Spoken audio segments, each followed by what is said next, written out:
Welcome into the WCS Sports Connection. I'm District Athletic Director Patrick Whitlock, and with me always is Tate Mathews. Tate, you have a good week off last week? Great. I don't know. Was it a week off for you, really? Probably no, not really, but it was definitely quieter. So Yeah. that was good.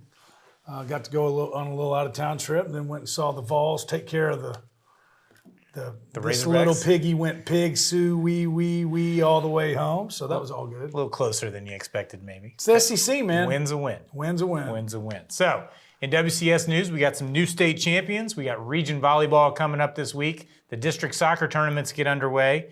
And as always, we got the football pick'ems, a little bit of a shakeup there. But we're going to start off with just a quick review of some middle school action. Legacy wins the single A football championship over Fairview, 23-16. Actually won it on the last play of the game. Page wins the double A championship, beating Mill Creek. Page has a perfect season. Legacy boys win a state championship in the double A cross country. Woodland boys win the triple A cross country. 5 of the top 6 teams are all from Williamson County. Asher Salmons from Heritage was the triple A boys cross country winner, while Scotland Sabo from Sunset was the girls triple A individual winner. She's also a fantastic soccer player. Hillsborough girls finished runner-up in single A soccer. Mill Creek volleyball makes the Final Four in double A. Grassland girls soccer also makes the Final Four in double A. So a very successful kind of end to the fall season for middle school sports.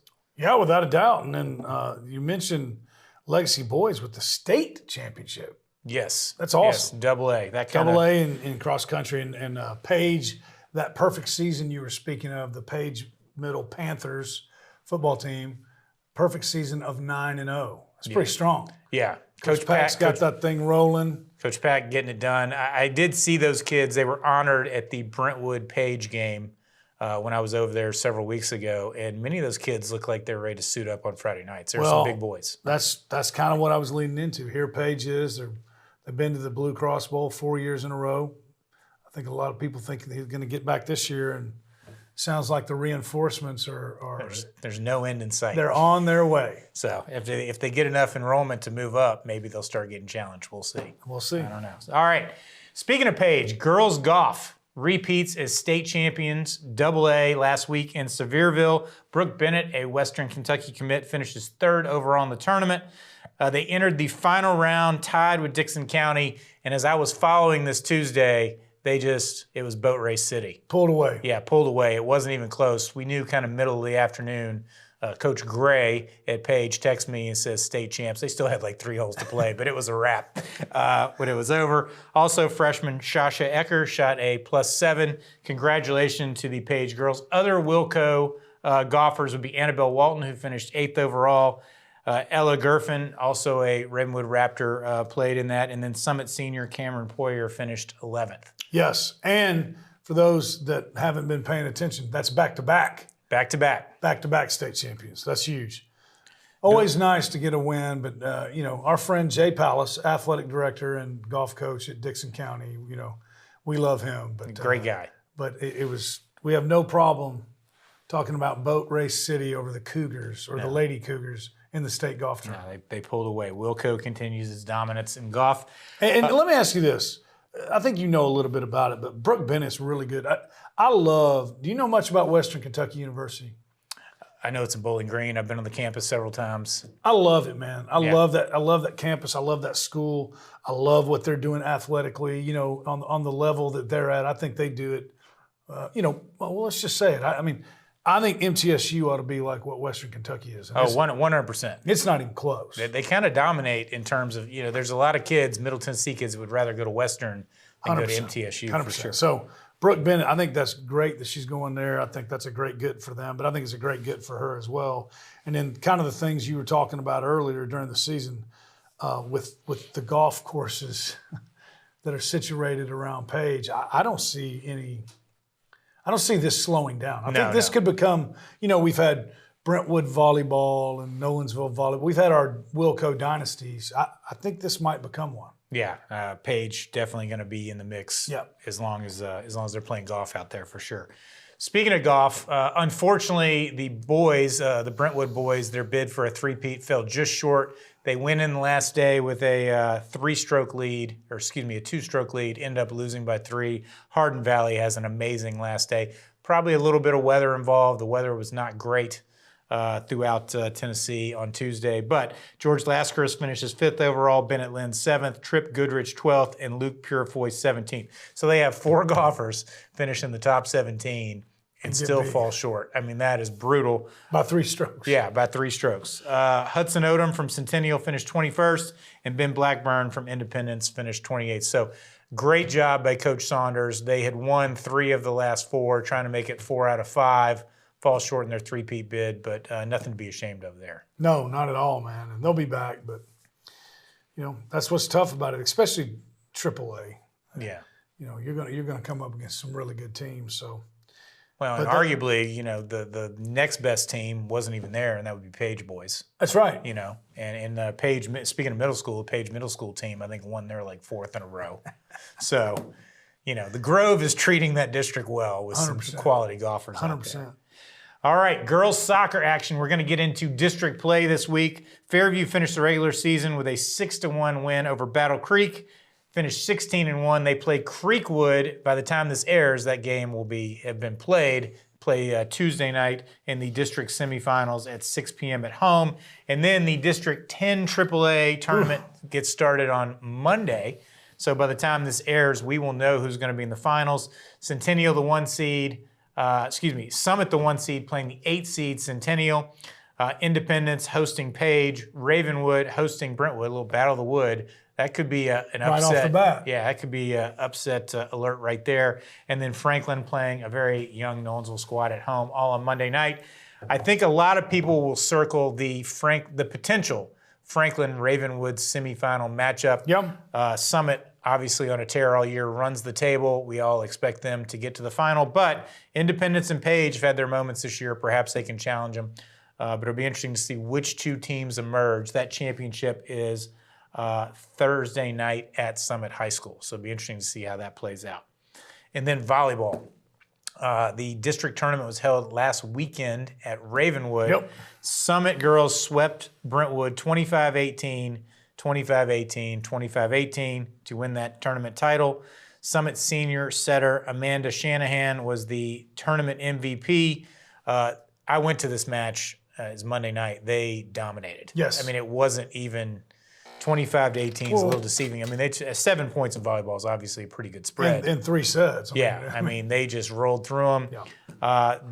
The thing about this is these teams are probably going to match up again tomorrow night, Tuesday night, in the region championship. Eliza McKnight, Brentwood, was named the district MVP. Warren Riker, Summit, was the coach of the year. The all-district team, Daisy Oatsfall from Brentwood. First of all, before I go any further, have you seen her play? Oh, Coach Jones and I talk about it all the time. She's probably my number 1 athletically, favorite athlete. She is off the charts, man. She lifts off the floor. I mean, her vertical jump, I don't know what it is, but I was sitting there just watching in amazement. I mean, she's probably 5'4", 5'5", and she can get up, man. Maybe Coach Wilkins. Part of why she's such a good jumper in track. Yeah. Maybe Coach Wilkins needs to get her on the floor for basketball. I don't know if that would translate.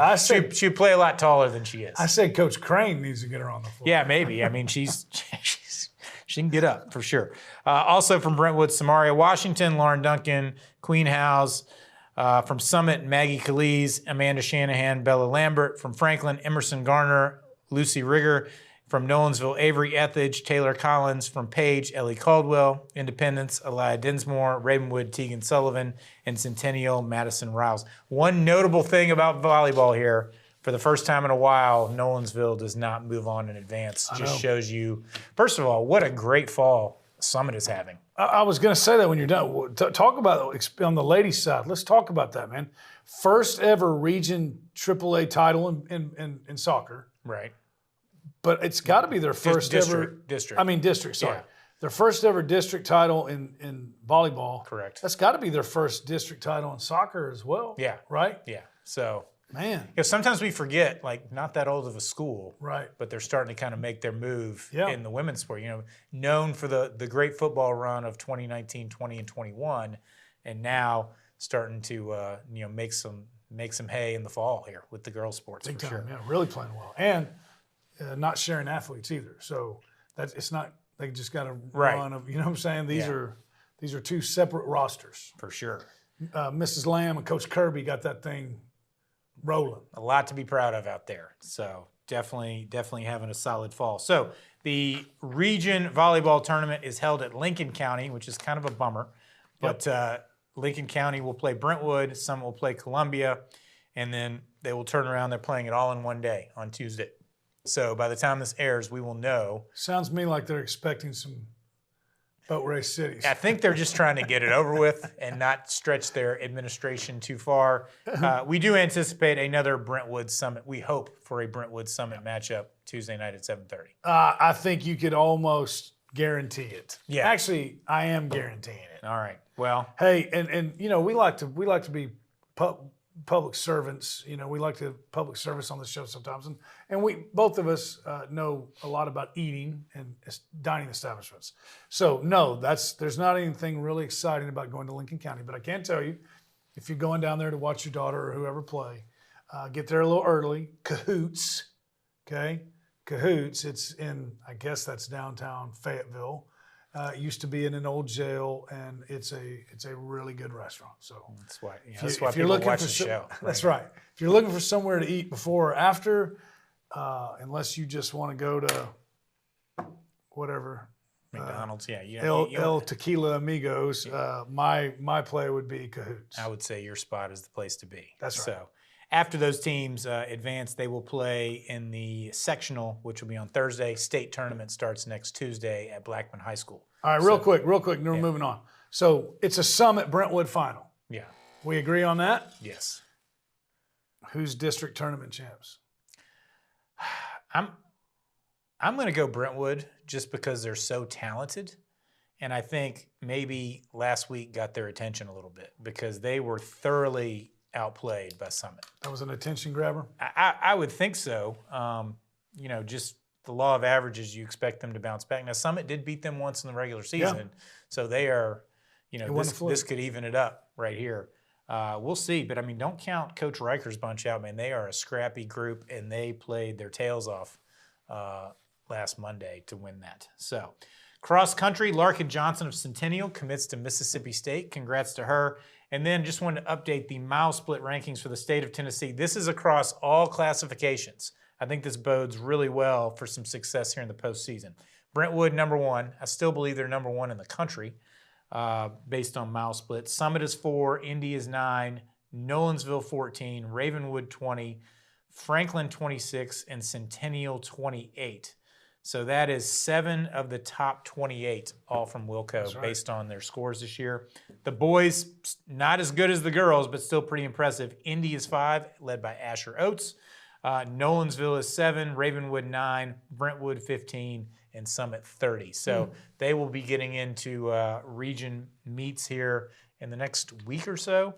And then beginning of November, they've got cross-country championships. So another chance to bring home some hardware for Wilco. No doubt about it. Well, and the only thing that's going to stop Brentwood from, on the ladies' side, from bringing home some hardware is if the bus breaks down. If they don't make it, somebody else might have a chance. That's right. But we'll see. So now on to football. Games that happened before fall break. Probably the one that got the most notoriety would be Ravenwood 28, Indy 7, but it didn't play out as that final score indicated. Independence 7-0 lead at the half. Ravenwood gets it together in the second half, ends up winning 28-7. Matthew Horner for Independence had 200 yards passing, but Ravenwood, a little bit of a lackluster effort for the first 24 minutes there. Yeah, a little bit of a letdown probably came out a little bit flat, but that happens sometimes, especially when you've played the type of schedule that they have. But I think that's probably a good thing, man. I'm sure, you're looking at the record and who they've played and who we've played. And, we talk about it all the time. You did it when you were a coach, man. You could put on the film or the tape or whatever we call video. Yeah. And, they're smart kids. They know when they're better. And Ravenwood is better than Independence right now. Nobody's going to argue that. So, but I'm sure all week long, Coach Rodriguez and staff told them, if you don't take this as serious as you should, you end up getting bit, and that's what happened. But they come out, They're down 7-0 at halftime. They end up scoring 4, holding them to 7. And so I think that was a good learning moment, good teaching moment, and also I think that's a sign of a pretty good team that they can turn it on like that. And yeah. I mean, they're going to be they won the second half 28-0. They're going to be a tough out on that side of the bracket in the playoffs, 6A. The WCTV game of the week: Centennial 37, Franklin 6. It wasn't as big. That score is a little misleading. I'll get to that in a second. But it also gives us our play of the week, which you'll check out right now. So 2nd and 9. This is a situation where the Admirals need points. Yeah, they can't squander this. It's got to be Pineda time, right? Oh, and a big hit! He took it up there. He's gone, Coach. There's no stopping this one. Wow. That's going to be 91 yards on the fumble recovery. And no flags. But I tell you what, that's another example of Ryder not having any time to make a pass. I mean, they were in the backfield within seconds, and he just couldn't get it out of his hand. So 91 yards on the fumble return that landed right in the hands. Centennial couldn't have asked for anything better than that. All right, so the context behind that play of the week: Franklin down 3-0, going in, a few minutes left in the first half to try and take a 7-3 lead inside their own 10. Ends up fumbling, ball goes up in the air, 90-yard touchdown return for Centennial, and there was really no looking back. Mitchell Grandjean had 3 touchdowns, 2 to Malachi Steele. Centennial, like I said, just led 10-0 at the half. It was 16-6, kind of midway through the third.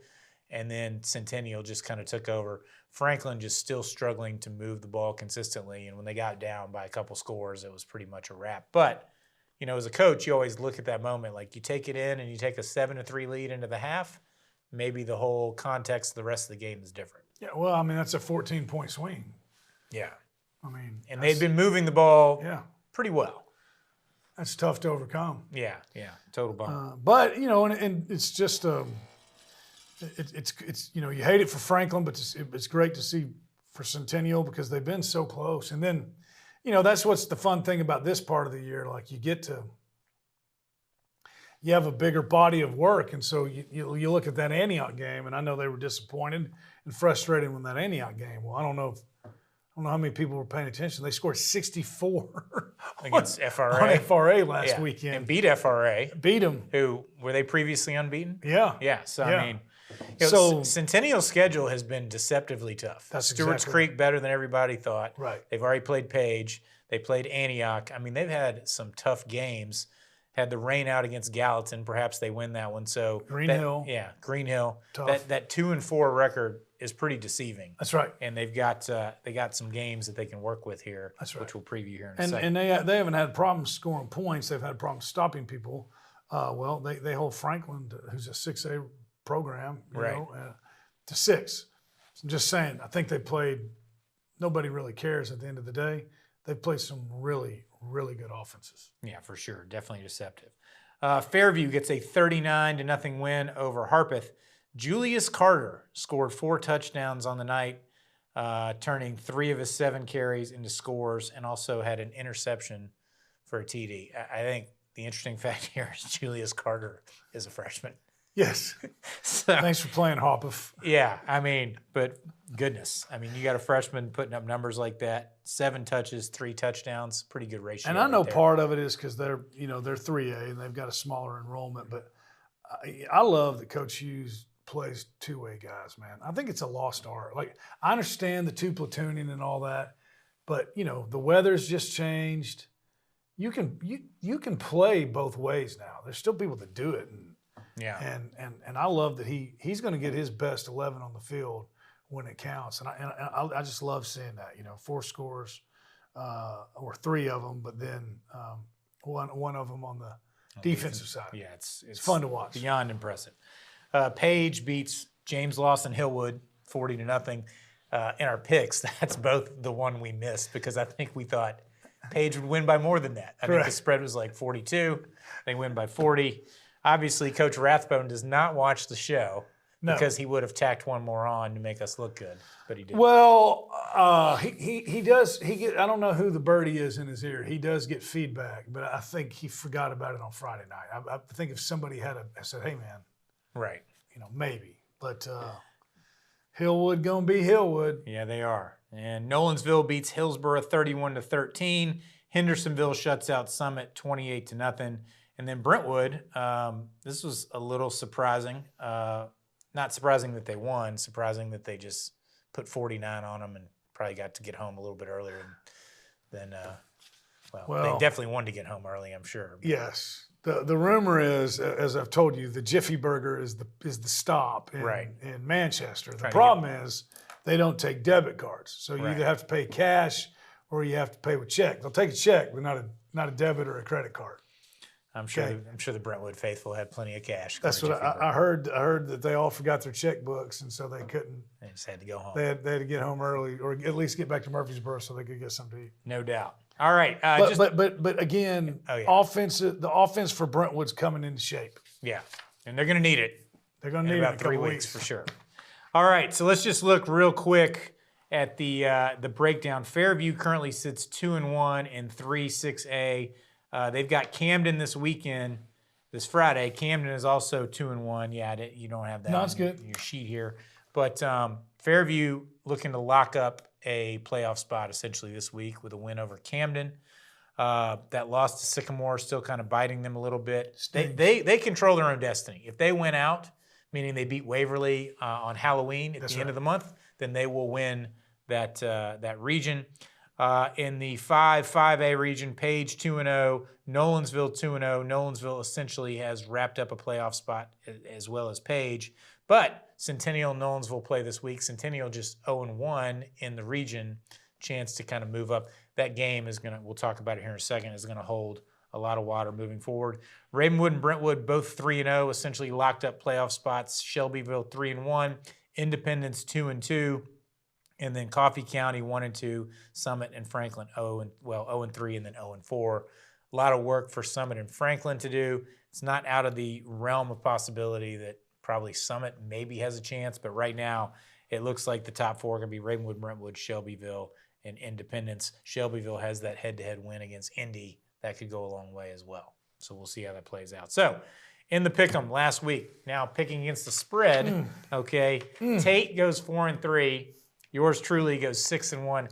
Like we said before the show, I don't know what that says about me, but I do pay attention to those lines. So good week for me, and now we are dead even. Do we know what we were with no spreads?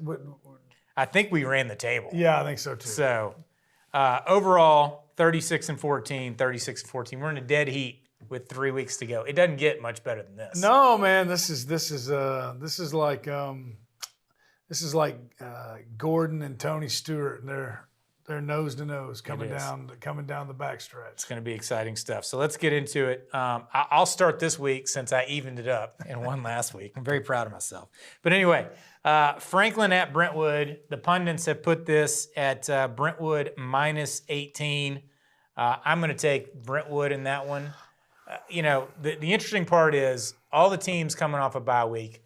A team like Franklin hadn't had a lot of success this year. Perhaps there's a little bit of a rejuvenation after the bye week. Yeah. Brentwood cruising 3-0 in the region. And this is the oldest rivalry in Williamson County right here. So anything can happen, but I'm going to take the Bruins at -18. Okay. You got this? All right. Hey, man, this is I like this twist. I'm starting to have to adapt a little bit how I play this game. But I disagree. They both had 2 weeks to get ready, and I think Brentwood's got the Battle of the Wood looming. That's kind of like a little distracting ball over here. I think Brentwood gets the win, but I'll take Franklin and the points. Yeah, so here's the thing, though, when you look at it. Brentwood still has 3 reasonably tough region games left. They got Franklin, rivalry game. They got Indy, at Indy next week, and then they finish with Ravenwood. Yep. So a lot to be determined right there. All right, you're up next. We've got Centennial at Nolensville. We've got Nolensville -4 in this one. The pundits disagreed on this one, so we met halfway. and I think we're good. We're there. But I'm going to take it all off you. It's real easy. I don't need any points. I think Centennial wins it straight up. Oof. Yeah, I've been picking Centennial a lot lately. Obviously, they got me a win last week. I'm going to go with the Knights, though, -4. Okay. I think that's going to be an interesting game. I like Nolensville's ability to get stops on defense more than I like Centennial's. But I still think it's probably going to be a pretty high-scoring game. We'll see. Could be. All right, Fairview -3.5 at Camden. Look, I've been on the Yellow Jackets all year long. I'm not stopping now. I got Fairview -3.5. Have you ever been to Camden? No. You haven't? Never on your way back to West Tennessee to Memphis? I've seen the exit a lot, but I mean, I might have. I don't know. Yeah, It's been 40 plus years of driving that I-40. So that's what I thought. Maybe I've get stopped. over. But Yeah. there's really no reason to. I'm with you, man. This is grown-ups playing with juveniles. 3.5? 4. 4? Oh no, 3.5. 3.5. No, Got the hook there. I think. That's easy. Yeah. Fairview. This is double digits. Yeah. Yellow Jackets. 100%. Maybe our man Julius will have another 4 touchdowns. We'll see. All right, you're up. Ravenwood -30 at Shelbyville. Obviously, we all know Ravenwood's going to win. Right. This is tough. That's a tough line. That's a lot of points. Shelbyville was playing really well, and then they didn't play so well against Clarksville. I was down on that. Did you see that? No, I did They not. got beat by Clarksville Friday night. I'll take Shelbyville on the points. Okay. I'm going with the Raptors in this one, even though it could be a look-ahead spot. I mean, they got Shelbyville and Coffee County, which, they're going to win. They're going to win those 2 games. And then they got Brentwood after that. Coming off a break, where their mind's at, didn't play overly well against Indy, but it's homecoming at Shelbyville. Not good scheduling. No.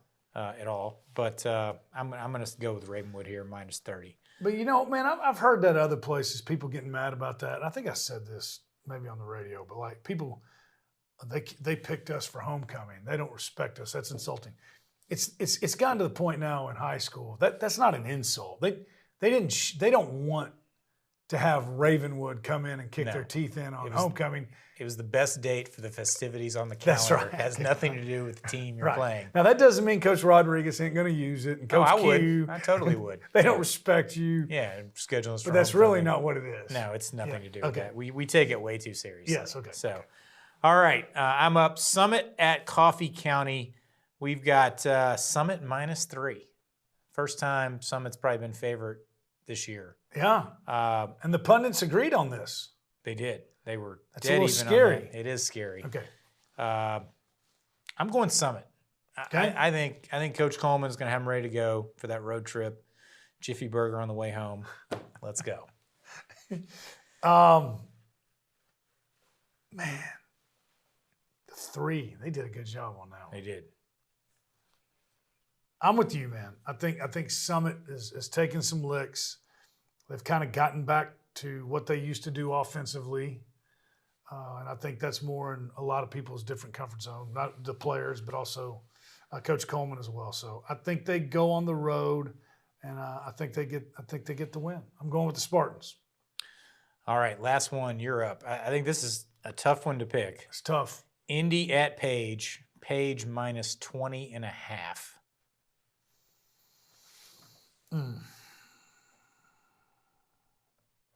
That's different than the first one you had there. Well, yeah, we met it halfway. No, I remember. I forgot. That is tough. So that means, as much as I hate to do this, man, there was a time when you could say Independence versus USC Trojans, and I still would have picked Independence. Right. But I think this Page, I don't think anybody can slow them down. I'm going with Page.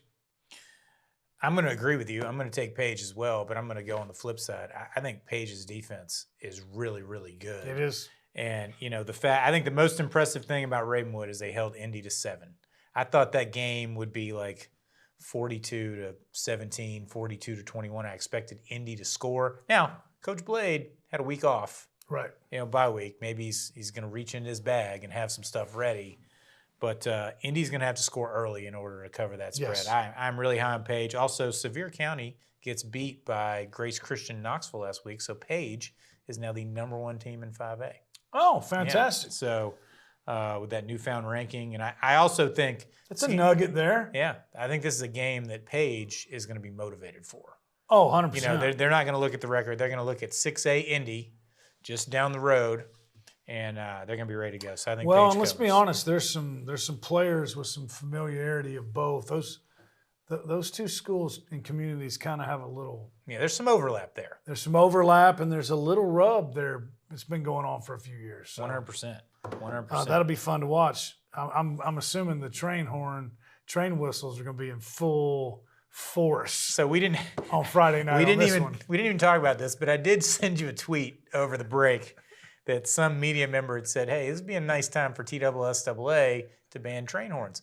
The first account to respond was the official Page football account. I saw it. Like, who are you, the Fun Police or something? It was actually a pretty entertaining thread It was to great. look at. We also on game day had a Centennial parent come demonstrate the train horn. So it is rampant now. By the way, how'd that go? How'd Coach Hester do? Coach Hester did very well. Did you extend his 30-day contract? Or is he, I did. He bailed on me for the next one. He did? Well, he's got things to do. You know, Coach Hester is an important, busy man, and he has things to do. So we're going to bring Charles Pulliam into the fold for the next game day, which is going to be Brentwood at Independence, not this Friday, but the next Friday. I'll tell you who stole the show. And it's Bobby because of Borbeck. you, Bobby Borbeck. What do you mean? Because he said he had notes. He pulled out his phone. I He told was him. using Tateisms, like about popcorn and all kinds of stuff. It was fantastic. He should have. So- I told him to not to say that, just to play it as it was your own. Bobby beats his own drum. Bobby B of what? No doubt. And he's got a magnificent mustache. It's Raleigh Fingers-esque. It's coming. And if you don't know the Raleigh Fingers reference, well, you got Google for a reason. you need to do your homework. All right. Well, it's good to be back in the saddle here. We'll have another great show next week. But that's going to wrap it up for this week. Thanks for tuning in, and we'll see you next week.